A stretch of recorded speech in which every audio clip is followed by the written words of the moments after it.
Assalamualaikum warahmatullahi wabarakatuh. Perkenalkan, nama saya Irianti Prasojo Utami, salah satu mahasiswa hubungan internasional di UMY. Pada kesempatan kali ini, saya akan menjelaskan sebuah fenomena mengenai petaka di balik bangkitnya gerakan Islam radikal online di Uzbekistan. Untuk penjabaran yang lebih lanjut, mari kita simak video berikut ini. Setelah bertahun-tahun ditindas oleh negara, banyak orang Uzbekistan menemukan gerakan Islam radikal online. Beberapa ahli mengatakan fenomena itu bisa menimbulkan konsekuensi radikal. Pada Maret 2021, sekitar 100 orang berkumpul di ibu kota Uzbekistan, Tashkent, dalam unjuk rasa kekerasan menentang hak-hak LGBT.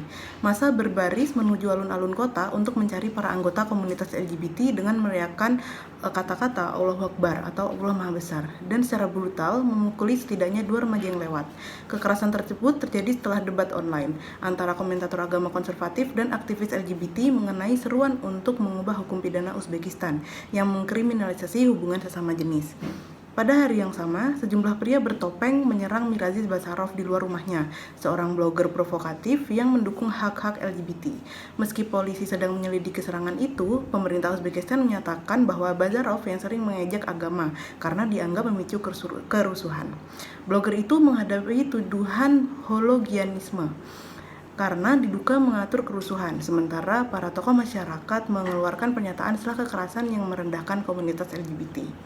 Sejak Mirziyoyev mengambil alih kekuasaan pada 2016, negara itu mengalami pencairan politik. Suara baru telah muncul di platform online yang pernah diblokir.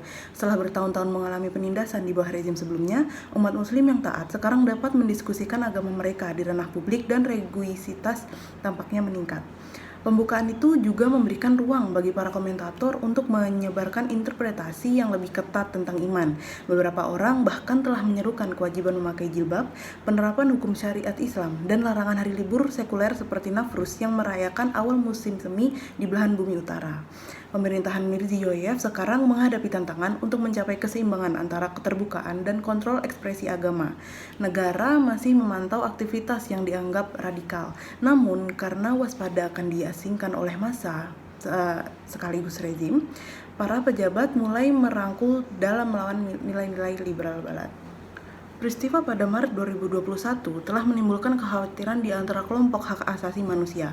Para ahli mengatakan lingkungan saat ini dapat menandakan kekerasan lebih lanjut dan penganiayaan terhadap kelompok minoritas, yang mana dapat membahayakan hubungan yang baru lahir antara Uzbekistan dan komunitas internasional.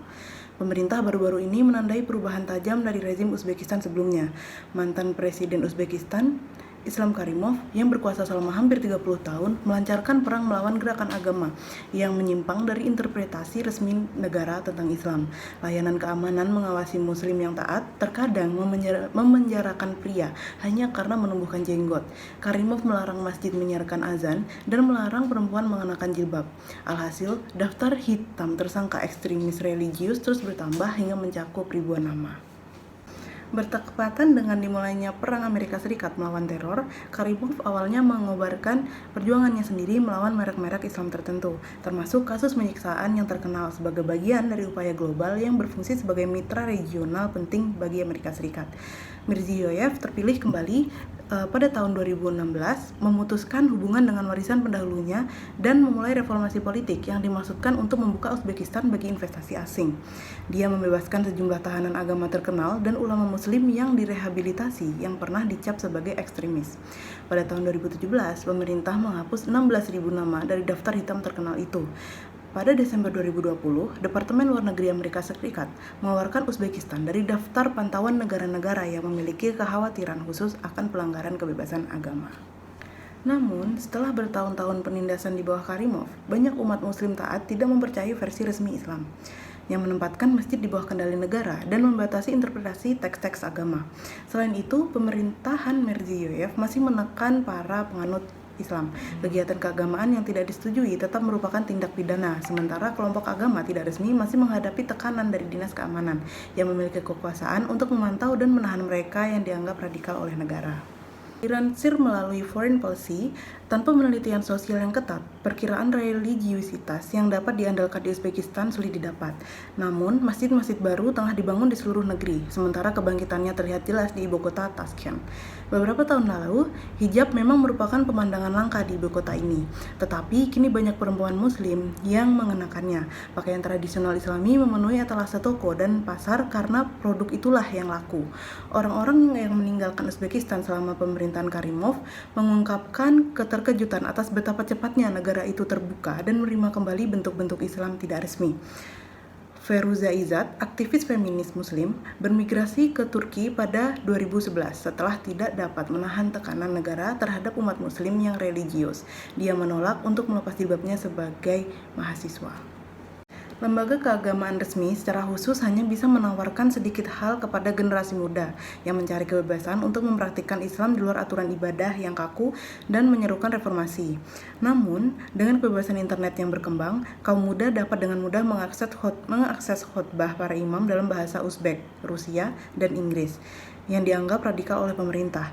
Muslim Uzbekistan juga meneladani tokoh-tokoh masyarakat yang memeluk agama Islam secara lebih ketat. Salah satu penyanyi populer di Uzbekistan tiba-tiba mengakhiri karirnya pada Desember 2020 lalu dengan mengatakan pertunjukan publik melanggar hukum syariat Islam.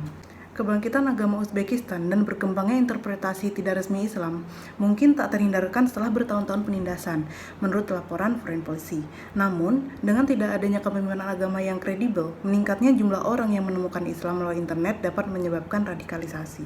Perkembangan komentator muslim radikal online telah menyebabkan kekerasan, termasuk ancaman pembunuhan terhadap sesama warga Uzbekistan. Para komentator agama yang mempromosikan interpretasi ketat tentang Islam telah menargetkan jurnalis dan blogger liberal dengan pesan kebencian, ancaman kekerasan, dan tuduhan berkomplot dengan Barat untuk mengguncangkan Uzbekistan. Sanjar, yang juga meminta untuk tidak disebutkan namanya demi keselamatannya, menyaksikan ketika lelucon berani yang dia buat tentang Islam di sebuah grup pribadi untuk ateis Uzbekistan menjadi populer dan beredar luas pada Oktober 2020 lalu. Tangkapan layar muncul di berbagai kelompok muslim di Facebook dan Telegram, diikuti dengan nomor telepon dan alamat rumahnya. Saat ini, hal itu belum menjadi ancaman domestik. Sebagian besar warga Uzbekistan yang telah bergabung dengan organisasi jihadis direkrut di luar negeri, khususnya di Moskow.